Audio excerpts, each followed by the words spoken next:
Magandang araw mga kaibigan. Bigyan natin ng reaction ngayon itong post ni Optic Politics, posted 55 minutes ago. Sabi niya, Stella Q, naisahan ka ni Salde ko. Tapos 4 na laugh emoji.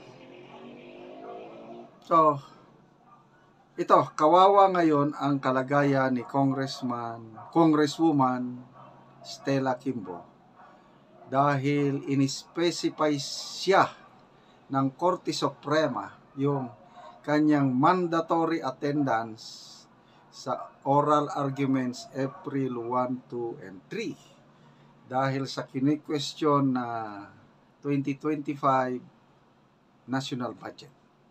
Okay. So itong mga kini-question na features ng national budget, nangyari ito nung si Congressman Saldico pa ang chairman ng Committee on Appropriations sa Kamara. Si Madam Chair Stella Kimbo, Vice Chairman lang siya. So bigla na lang tayo, pag-open ng Kamara ng session nila early this year, biglang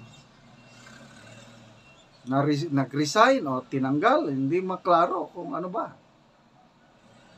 Na-declare lang na vacant ang posisyon ng committee chairman. At yun na-designate na si Congresswoman Stella ko na acting chairperson. Hindi nila inaakala na madidiscover ni Congressman Ungab yung blank items.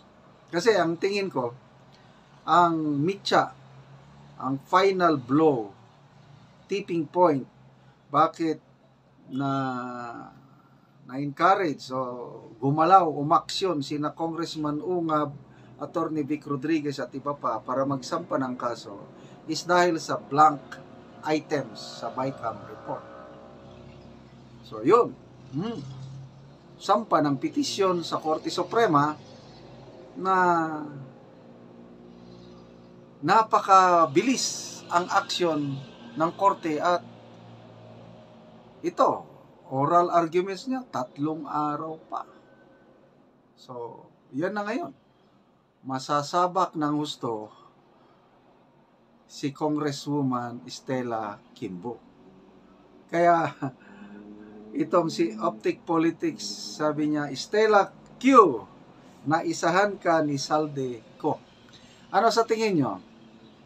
Yun bang pagtanggal o pag-resign ni Congressman Saldico ay talagang plinano in advance?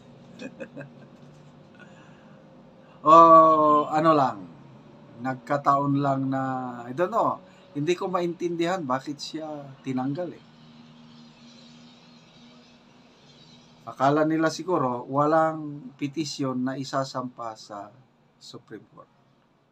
Okay, magbasa tayo sa mga comments.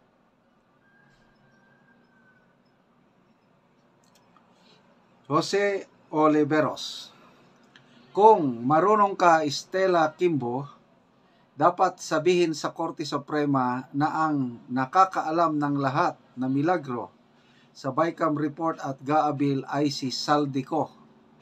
Kasi siya ang chairman ng House Appropriations Committee noong nangyari ang mga milagro. O yan ang sinasabi ko kanina. Huwag na niyang hintayin ang April 1. Ngayon pa, mag-file na siya ng manifestation sa Korte Suprema na ipatawag din si Saldico. Pepe Polocan, kung merong additional talent fee kapag pumunta siya sa SC, okay lang yun, maski magkabuhol-buhol pagsagot. Okay. Emeline Tugunon, true, pati yung new PhilHealth head na isahan din ni pamangkin, gamitan lang sila. Ito rin ang kawawa ngayon, itong new PhilHealth head, hepe, kasi tinanggal yung isa, yung pamangkin nga, kamag-anak, tinanggal. So kawawa itong pumalit sa PhilHealth. Nelson Carrillo, hindi sapat ang suspended lang, dapat ipagbawal na sa kanila ang humawak pa ng kahit anong posisyon sa gobyerno kasi maliwanag pa sa sikat ng araw. Hindi pa naman sila suspended. Naisampa lang yung kaso, asking for their suspension. Hintayin natin ang desisyon ng ombudsman. McGill, sabi niya, correct. There is no honor among blank. Hindi ko na lang basahin. Epe Batoon, they forgot to make a covenant be like, walang iwanan, walang laglagan. Mag-umpisa ng gumawa ng excuse letter. Suggested choices. Number 1, ambush me. Number 2, health issue. Per medical doctor's advice. Kung ano, baka ganon. Medical leave for treatment abroad. And then, all of the above. Whichever choices suitable, brilliant speech writer may be required. Ano sa tingin nyo? Handa na ba si Congresswoman Stella Kimbo na humarap igisa ng mga Supreme Court judges? May dala ba siyang plano? Stick to the plan pa rin ba? Ang laking kaibahan nito ngayon dahil dati sila yung nanggigisa. Lalo na nung budget hearing ng OBP. Ngayon, siya na ang gigisahin ng napakatalentado, napaka-respetado na Supreme Court Justices. Mabuti dyan at walang contempt.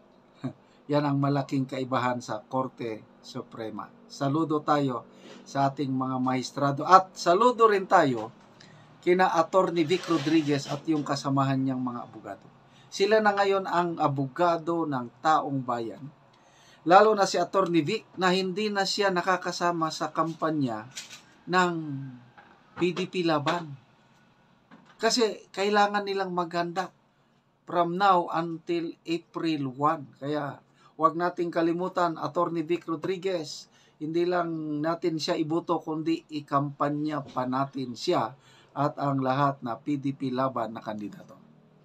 Okay, salamat mga kaibigan sa inyong palaging panonood ng ating channel. Nakakatulong po kayo sa Tribong Talandig dahil ang income natin sa channel na ito, nagbibigay tayo ng yero at pako sa Tribong Talandig dahil sira-sira ang bahay nila. Panoorin nyo ang video na ito, ituloy nyo lang ang panonood na hindi kayo nag-i-skip ng ads. Muna po ni ang ikawalo namo nga nagabisitahon nga balay. O mag-ayo me. Ayo! Oh. Mayong hapon ya. May ngapon. Oo, dayon kuya. Dayon mo sa akong balay nga buslot na. Oo.